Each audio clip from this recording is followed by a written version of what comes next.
Bismillahirrahmanirrahim. Assalamualaikum warahmatullahi wabarakatuh. Alhamdulillah. Alhamdulillahi wa kafa. Wassalatu wassalamu ala habibil mustafa wa ala alihi wa ashabihi ahli tuqa wal wafa. Qala Allah ta'ala fil Qur'anil Karim, a'udzu billahi minasyaitonir rajim. Bismillahirrahmanirrahim. Ya ayyuhalladzina amanu kutiba alaikumus syiyamu kama kutiba alal ladzina min qablikum la'allakum tattaqun. Wa qala Rasulullah sallallahu alaihi wasallam, man shoma ramadhana imanan wa ihtisaban ghufira lahu ma taqaddama min dzambihi.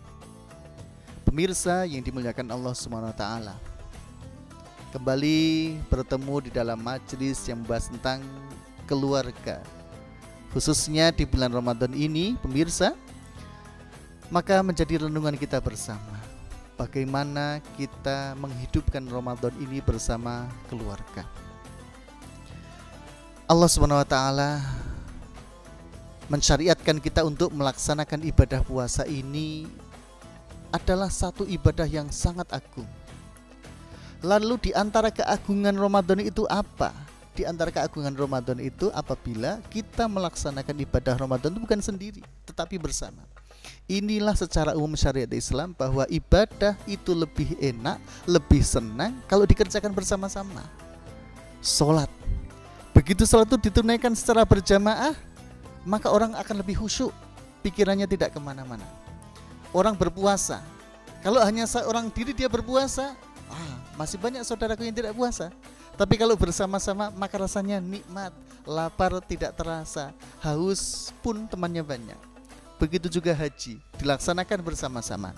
Indahnya kebersamaan di dalam bulan Ramadan ini bersama keluarga. Syekh Mutawalli Asy-Sya'rawi di dalam salah satu majelisnya, beliau menyatakan bahwa Allah tidak merasa berat untuk menciptakan langit dan bumi. Lalu bagaimana mungkin bagi Allah itu menjadi berat andaikan hanya menyediakan sepotong roti untuk makan kita besok pagi? Hai manusia, jangan kau tanyakan rezekimu besok pagi, sebagaimana aku tidak akan bertanya kepadamu apa amalmu besok. Rasulullah SAW bersabda, qad aflaha man aslama wa ruziqa kafafan wa qanna'ahu Allahu bima atahu. Sungguh beruntung orang yang telah berislam.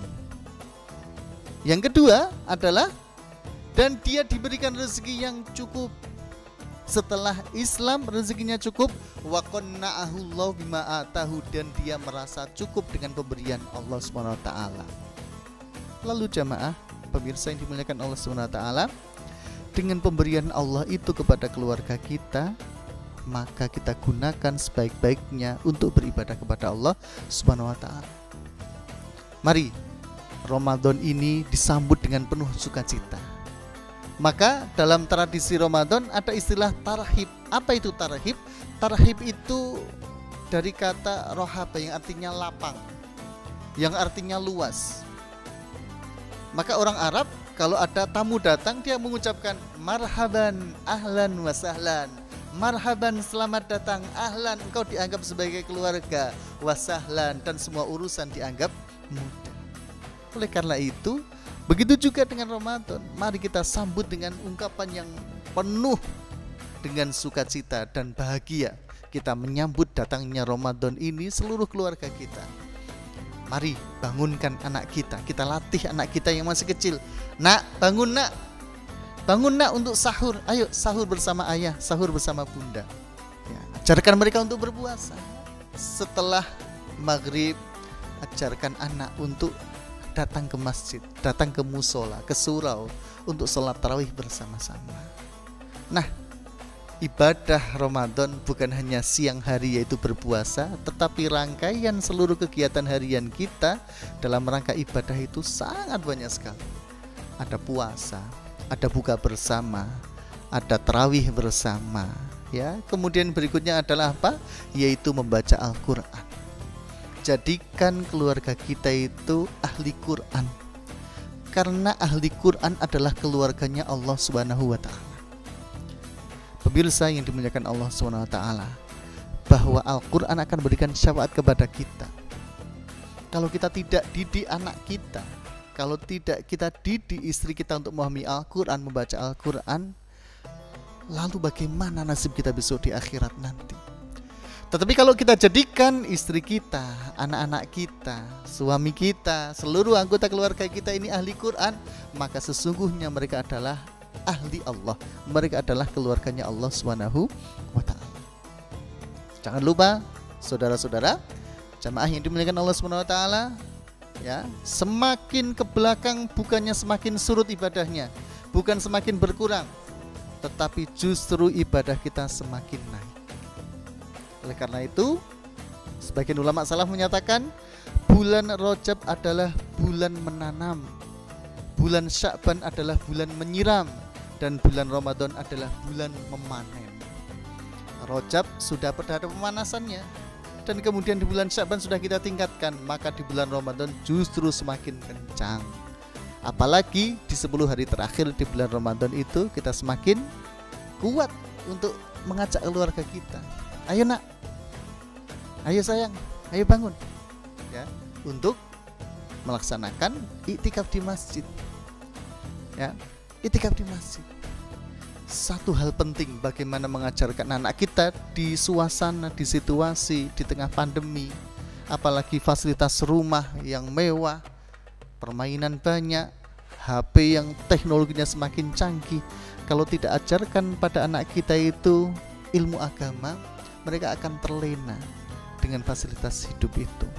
Nabiullah Ibrahim alaihi salam pernah mengatakan di dalam Al-Quran, Rabbana inni askantu min dzurriyyati biwatin ghairi dzi zar'in 'inda baitikal muharram Rabbana liyuqimus shalah faj'al af'idatan minan nasi tahwi ilaihim warzuqhum minas thamarati la'allahum yashkurun.